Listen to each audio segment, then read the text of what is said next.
Let us look at the definition of wahi. What is wahi? So the definition is al-i'lamul khafiyyus sari', that telling someone something secretly and quickly. That's the linguistic meaning. The terminological meaning or the istilahi meaning is kalamullahil munazzal ala nabiyyin minal anbiya'i, that the word of Allah subhanahu wa ta'ala revealed to a prophet amongst the prophets alayhimus salam. Meaning knowledge given to a prophet, any prophet, among the prophets whom have been chosen by Allah subhanahu wa ta'ala. Now there are different types of wahi, different types of revelation.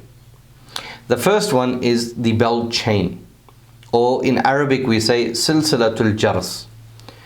Sounds like constant ringing bells. The second type of wahi which was revealed, which was through the coming of Jibreel alayhi salam in his original form. So whatever form Jibreel alayhi salam was in, he would come in his original form to the Prophet.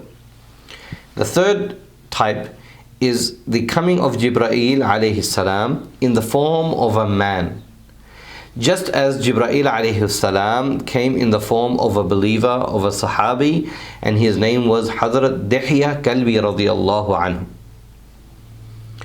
And number 4, listening to the word of Allah subhanahu wa ta'ala without intercession, such as on the occasion of the Mi'raj, the communication that Nabi sallallahu alayhi wasallam had with Allah subhanahu wa ta'ala, that is also wahi.